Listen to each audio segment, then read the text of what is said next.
এই যে ঘর আর এই যে দুটা কবরস্থান, ঘরের সাথে মিশানি কবর।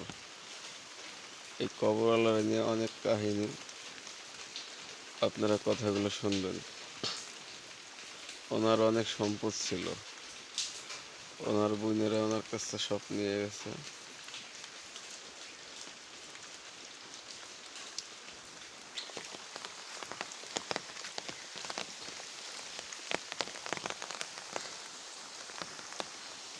দেখেন, প্রথম গোর খোঁচা হয়েছিল এখানে, পরে গোর কমপ্লিট হওয়ার পরে পরে এক ব্যক্তি কইলো যে এখানে রাস্তা, এখানে গোর খোঁচা দেওয়া যাবে না।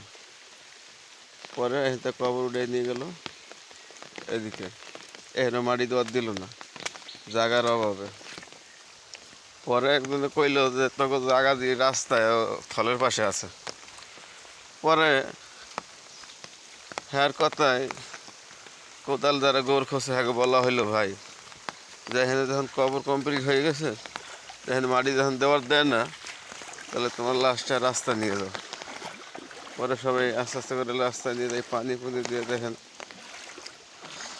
পরে রাস্তায় যাওয়ার পরে পরে কবর খোঁচা হয়। এর সামনে দেখাইতেছি আপনাদেরকে, কিন্তু আপনাদের আল্লাহর দোহাই ভিডিওটা আপনারা দেখবেন, একটা মানুষকে পরিবর্তন করে দেবে। আসল ঘটনা, জায়গা জমি না থাকলে মানুষের কী অবস্থা হয়। পরে মনে করেন এই জায়গায় গোর খসছিল, এখানে গোর খোসা একবারে কমপ্লিট হয়ে গেছে।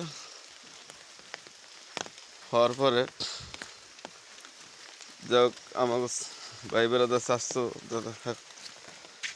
তাদের সাথে অনেক ঝগড়া হয়। ঝগড়া হওয়ার পরে কবর কমপ্লিট। পরে আমি ঢাকাতে আসার পরে দেখলাম আমার বড় ভাইয়ের সাথে অনেক ঝগড়া হইতেছে। কেউ কইতেছে লাশ এনতে ফেলাই দেবো। পরে আমি যাইয়া আমাকে বাড়িতে ওখানে বারিন্দা ছিল, ধাক্কা দিয়ে ফেলাই দিয়ে ওখানে কবর দিই। কিন্তু ঘটনা এইটা না, ঘটনা আসল ঘটনা হলো সামনে আপনার দেখাবো, সামনে দেখাবো আসেন। আমার বাপের অনেক সম্পদ ছিল, এই সামনে দেখাইতেছি, আপনার দেখাইলে বুঝতে পারবেন। বড় থল ছিল এই থল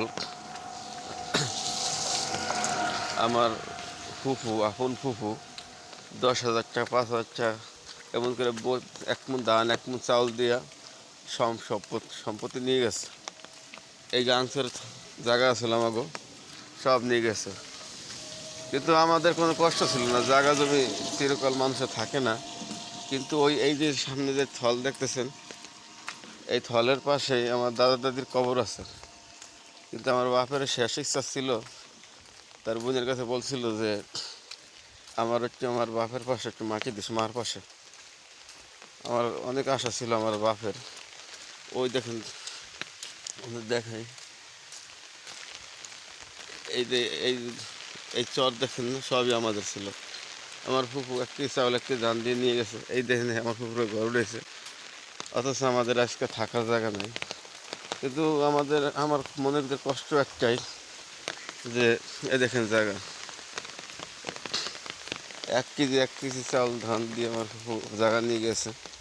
কিন্তু আমার বাপের উচিত ছিল যে দাদা দাদির পাশে একটু ঘুমাবে, কিন্তু তারা একটু জায়গা দেয় না, একটু কবর দেওয়ার জায়গা দেয় না। এক কোণ আরেক গোরস্থান। এই দেখেন, এই সম্পদ ছিল আমার সব। তারা জায়গা দেওয়ার না কারণে আমার বাপের 3টা কবর খোঁচা হয়েছে। কবর তো আপনাদের দেখাইলাম, কিন্তু সম্পদ এই দেখেন, এই সব ছিল আমাকে, সম্পত্তি ছিল আমাদের। কিন্তু আমার ফুফুরা একটু কবর দেওয়ার জায়গা দেওয়া নেই, তার কারণে আমার বাপের 3টা কবর খোঁচা হয়েছে। তাই আপনাদের বলতেছি যে সম্পদ মানুষের চিরকাল থাকে না। ওই দেখেন গোরস্থান, ওখানে আমার কাকা দাদা দাদি ঘুমিয়ে আছে। আমার বাপের অনেক আশা ভরসা স্বপ্ন ছিল যে এখানে দাদা দাদির পাশে ঘুমাবে, কিন্তু এটা আমার ফুফু দেয় নাই। কি ফুফু, আপন মার পেটের বোন, এই কাজ করতে পারে না। তা আমি সবাই বন্ধুকে বলবো, এইসব সম্পদ ছিল আমাদের। জায়গা জমি মানুষের চিরকাল থাকে না, তাই বলবো, বিশেষ করে আমার মনে একটা আশা যে আমি একটা গোরস্থান করবো। গোরস্থানের নাম দেবো বিটাহীন মানুষের জন্য গোরস্থান। কারণ কি আমার দেখার মতো না, 3টা গোর খসাইছে জায়গার অভাব, কিন্তু আমরা 6টা ভাই, আমাদের বাড়িতে 1 কাঠা জায়গা। আমাদের যাই হোক আল্লাহ ব্যবস্থা করে দেবে, আপনারা সবাই একটু শেয়ার করবেন। আর সবার প্রতি অনেকে বলেন যে বাপ মারা গেলে যে ফুফু নাকি বাপের স্থান পায়, কিন্তু এই ফুফু কোন স্থান পাবে আপনারা একটু কমেন্টে জানাই দেবেন, এটা আপনাদের কাছে দাবি।